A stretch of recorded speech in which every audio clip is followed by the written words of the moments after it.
Hi friends, ಇವತ್ತು ನಾನು season special ಆಗಿರೋವಂತಹ ಅವರೆಕಾಳು ಉಪ್ಪಿಟ್ಟನ್ನ ಮಾಡೋದು ಹೇಗೆ ಅಂತ ಹೇಳಿ ತೋರಿಸ್ತಾ ಇದ್ದೀನಿ.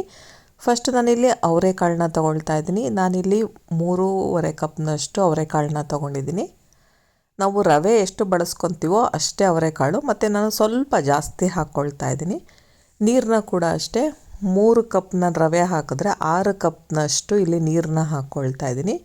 ಜೊತೆಗೆ ಇಲ್ಲಿ ಉಪ್ಪು ಮತ್ತು ಸ್ವಲ್ಪ ಖಾರದ ಪುಡಿ ಹಾಕಿ ನಾನು ಕುಕ್ಕರ್ನಲ್ಲಿ ಇಟ್ಬಿಟ್ಟು ಇದನ್ನು ನಾನು 3 ವಿಷಲ್ ಕೂಗಿಸ್ಕೊಳ್ತಾ ಇದ್ದೀನಿ. ಕುಕ್ಕರ್ನಲ್ಲಿ ಬೇಯಿಸಿದ್ರೇ ಕಾಳು ಚೆನ್ನಾಗಿ ಬೇಯುತ್ತೆ. ನೆಕ್ಸ್ಟು ಒಂದು ಬಾಣಲೆಗೆ ಎಣ್ಣೆ ಹಾಕ್ಕೊಳ್ತಾ ಇದ್ದೀನಿ. ಎಣ್ಣೆ ಸ್ವಲ್ಪ ಜಾಸ್ತಿ ಹಿಡಿಸುತ್ತೆ, ಸ್ವಲ್ಪ ಜಾಸ್ತಿ ಎಣ್ಣೆ ಹಾಕಿ. ನೆಕ್ಸ್ಟ್ ಎಣ್ಣೆ ಕಾದ್ಮೇಲೆ ನಾನಿಲ್ಲಿ ಸಾಸಿವೆ ಮತ್ತು 1 ಸ್ಪೂನ್ನಷ್ಟು ಕಡಲೆಬೇಳೆ, ಒಂದು ಅರ್ಧ ಸ್ಪೂನ್ನಷ್ಟು ಉದ್ದಿನಬೇಳೆ ಹಾಕ್ತಾಯಿದ್ದೀನಿ, ಒಂದು ಅರ್ಧ ಸ್ಪೂನು ಜೀರಿಗೆ ಹಾಕ್ತಾಯಿದ್ದೀನಿ. ನೆಕ್ಸ್ಟು ಕರಿಬೇವನ್ನ ಹಾಕ್ಕೊಳ್ತಾ ಇದ್ದೀನಿ. ನೆಕ್ಸ್ಟ್ ಸ್ವಲ್ಪ ಇಂಗನ್ನು ಹಾಕ್ಕೊಳ್ತಾ ಇದ್ದೀನಿ. ನೆಕ್ಸ್ಟ್ ಇಲ್ಲಿ ಬನ್ಸಿ ರವೆ ತೊಗೊಂಡಿದ್ದೀನಿ, 3 ಕಪ್ನಷ್ಟು ಹಾಕ್ಕೊಳ್ತಾ ಇದ್ದೀನಿ. ಇಲ್ಲಿ ನೀವು ಬಾಂಬೆ ರವೆ ಕೂಡ ತೊಗೊಳ್ಬೋದು, ಸೇಮ್ ಅಳತೆಯಲ್ಲಿ ಕೂಡ ಮಾಡ್ಕೊಳ್ಬಹುದು. ಇಲ್ಲಿ ಗೋಧಿ ರವೆ ಅಥವಾ ಬನ್ಸಿ ರವೆ ಅಂತಾರಲ್ಲ ಅದನ್ನು ತೊಗೊಂಡಿದ್ದೀನಿ. ಈ ಒಗ್ಗರಣೆ ಜೊತೆಗೆ ನಾನು ರವೆನ ಹುರ್ಕೊಳ್ತಾ ಇದ್ದೀನಿ. ರವೆನ ನೀವು ಸಪ್ರೇಟು ಹುರಿದು ನಂತರ ಕೂಡ ಹಾಕ್ಕೊಳ್ಬೋದು, ಬಟ್ ನಾನಿಲ್ಲಿ ಒಗ್ಗರಣೆ ಹಾಕ್ಕೊಂಡು ಅದೇ ಎಣ್ಣೆ ಜೊತೆಯೇ ನಾನಿಲ್ಲಿ ರವೆನ ಕೂಡ ಹುರ್ಕೊಳ್ತಾ ಇದ್ದೀನಿ. ಇನ್ನೊಂದು ಕಡೆ ಅವರೆಕಾಳನ್ನ ಕುಕ್ಕರ್ನಲ್ಲಿ ಬೇಯಿಸೋದಕ್ಕೆ ಇಟ್ಕೊಂಡಿದ್ದೀನಿ. ಈಗ ರವೆ ಚೆನ್ನಾಗಿ ಹುರಿದಾಗಿದೆ. ನಂತರ ಇಲ್ಲಿ ಅರಿಶಿನ ಪುಡಿ ಹಾಕ್ಕೊಳ್ತಾ ಇದ್ದೀನಿ, ಜೊತೆಗೆ ತಿಳಿ ಸಾರಿನ ಪುಡಿನ ಹಾಕ್ಕೊಳ್ತಾ ಇದ್ದೀನಿ.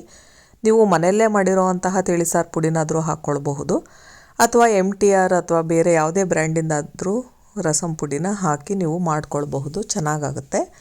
ನೆಕ್ಸ್ಟು ನಾನಿಲ್ಲಿ ಕುಕ್ಕರ್ನಲ್ಲಿ ಬೇಯಿಸಿಟ್ಕೊಂಡಿರೋ ಅಂತಹ ಅವರೆಕಾಳನ್ನ ಬಿಸಿ ಇರುವಾಗಲೇ, ಅಂದರೆ ಅವರೆಕಾಳು ಬೇಯಿಸಿ ಪ್ರೆಷರೆಲ್ಲ ಇಳಿದ ತಕ್ಷಣ ನಾನಿಲ್ಲಿ ಹಾಕ್ಕೊಳ್ತಾ ಇದ್ದೀನಿ. ಈ ರೀತಿ ಹುರಿದಿಟ್ಕೊಂಡಿರುವಂತಹ ರವೆಗೆ ನಾವು ಬೇಯಿಸಿಟ್ಕೊಂಡಿರುವಂತಹ ಅವರೆಕಾಳು ಜೊತೆಗೆ ನೀರನ್ನು ಹಾಕಿ ಚೆನ್ನಾಗಿ ಮಿಕ್ಸ್ ಮಾಡ್ಕೊಳ್ಬೇಕು. ನೆಕ್ಸ್ಟ್ ನಾನು ಇದಕ್ಕೆ ಹುಣಸೆ ರಸನ ಹಾಕ್ಕೊಳ್ತಾ ಇದ್ದೀನಿ. ಒಂದು ನಿಂಬೆ ಹಣ್ಣಿನ ಗಾತ್ರದಷ್ಟು ಹುಣಸೆ ಹಣ್ಣನ್ನು ತೊಗೊಂಡಿದ್ದೀನಿ, ಅದರ ರಸನ ಹಾಕ್ಕೊಳ್ತಾ ಇದ್ದೀನಿ. ನೆಕ್ಸ್ಟು ಅರ್ಧ ಸ್ಪೂನ್ ಬೆಲ್ಲ, ಒಂದು ಅರ್ಧ ಸ್ಪೂನ್ನಷ್ಟು ಉಪ್ಪನ್ನು ಮತ್ತೆ ಹಾಕ್ಕೊಳ್ತಾ ಇದ್ದೀನಿ. ಈ ರೀತಿ ಉಪ್ಪಿಟ್ಟು ಮಾಡೋದು ತುಂಬಾ ರುಚಿ ಕೊಡುತ್ತೆ. ಇದು ಖಾರ ಬಾತ್ ಅಂತ ಹೇಳಿ ಕರೀತಾರೆ, ಆ ರೀತಿ ನಾನು ಉಪ್ಪಿಟ್ಟು ಮಾಡ್ತಾ ಇರೋದು. ಇದಕ್ಕೆ ನಾನೀಗ ಹಸಿ ತೆಂಗಿನಕಾಯಿ ತುರಿನ ಕೂಡ ಹಾಕ್ಕೊಂಡು ನೀಟಾಗಿ ಮಿಕ್ಸ್ ಮಾಡ್ಕೊಳ್ತಾ ಇದ್ದೀನಿ. ತುಂಬ ಅಂದರೆ ತುಂಬ ಚೆನ್ನಾಗಿರುತ್ತೆ. ಅವರೆಕಾಳು ಸೀಸನಲ್ಲಿ ಇದನ್ನು ಮಿಸ್ ಮಾಡದೆ ಟ್ರೈ ಮಾಡಿ. ಇನ್ ಕೇಸ್ ಅವರೆಕಾಳು ಇಲ್ಲ ಅನ್ನೋದಾದರೆ ಎಲ್ಲ ರೀತಿ ತರಕಾರಿನ ಕೂಡ ಹಾಕಿಬಿಟ್ಟು ಸೇಮ್ ಮೆಥಡಲ್ಲೇ ಮಾಡ್ಕೊಳ್ಬಹುದು. ತಿಳಿ ಸಾರಿನ ಪುಡಿ ಹಾಕ್ಕೊಂಡು ಮಾಡಿಕೊಂಡ್ರೆ ಒಂಥರ ರುಚಿ ಚೆನ್ನಾಗಿರುತ್ತೆ, ಡಿಫ್ರೆಂಟಾಗಿರುತ್ತೆ. ಉಪ್ಪಿಟ್ಟು ಇಷ್ಟ ಇಲ್ಲ ಅನ್ನೋರು ಕೂಡ ಈ ರೀತಿ ಉಪ್ಪಿಟ್ಟು ಮಾಡಿಕೊಟ್ರೆ ಖಂಡಿತವಾಗಲೂ ಬಾಯಿ ಚಪ್ಪರಿಸ್ಕೊಂಡು ತಿಂತಾರೆ. ನೀಟಾಗಿ ಮಿಕ್ಸ್ ಮಾಡಿಕೊಂಡು ನಂತರ ಮುಚ್ಚಿಬಿಟ್ಟು 1-2 ನಿಮಿಷ ನಾವು ಬೇಯಿಸ್ಕೊಳ್ಬೇಕಾಗತ್ತೆ. ನೀಟಾಗಿ ಮಿಕ್ಸ್ ಮಾಡ್ಕೊಂಡು ಆಗಿದೆ, ನಾನು ಮುಚ್ಚಿಬಿಟ್ಟು 1-2 ನಿಮಿಷ ಬೇಯಿಸಿದ್ದೀನಿ. ನಂತರ ನಾನಿಲ್ಲಿ ಕೊತ್ತಂಬರಿ ಸೊಪ್ಪನ್ನ ಹಾಕ್ಕೊಳ್ತಾ ಇದ್ದೀನಿ. ಇಲ್ಲಿ ನಾವು ಸ್ವಲ್ಪ ತುಪ್ಪ ಕೂಡ ಹಾಕ್ಕೊಳ್ಬೋದು.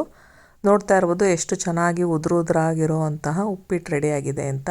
ಉಪ್ಪಿಟ್ಟು ರೆಡಿ ಆದ ತಕ್ಷಣ ಸರ್ವ್ ಮಾಡೋದಕ್ಕಿಂತ ಉಪ್ಪಿಟ್ಟು ಆದಮೇಲೆ ನೀಟಾಗಿ ಒಂದು ಸಲ ಮಿಕ್ಸ್ ಮಾಡಿ ಮುಚ್ಚಿಬಿಟ್ಟು ಒಂದು 5-10 ನಿಮಿಷ ಸೆಟ್ ಆಗೋಕ್ಕೆ ಬಿಟ್ಟು ನಂತರ ಸರ್ವ್ ಮಾಡಿದ್ರೆ ಚೆನ್ನಾಗಿ ಹೊಂದ್ಕೊಂಡಿರುತ್ತೆ ಉಪ್ಪಿಟ್ಟು ರವೆ.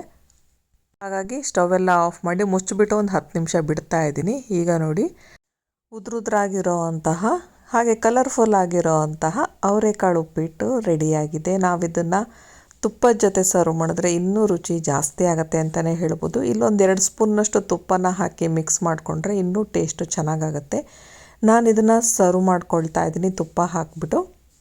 ನೀವು ಕೂಡ ಈ ಅವರೆಕಾಳು ಸೀಸನಲ್ಲಿ ಮಿಸ್ ಮಾಡದೆ ಈ ರೀತಿ ಅವರೆಕಾಳು ಉಪ್ಪಿಟ್ಟನ್ನ ಒಮ್ಮೆ ಟ್ರೈ ಮಾಡಿ. ನಿಮಗೆಲ್ಲ ಈ ವಿಡಿಯೋ ಇಷ್ಟ ಆಯಿತು ಅನ್ನೋದಾದರೆ ಲೈಕ್ ಮಾಡಿ, ಶೇರ್ ಮಾಡಿ ಹಾಗೂ ಸಬ್ಸ್ಕ್ರೈಬ್ ಮಾಡಿ. Thank you friends.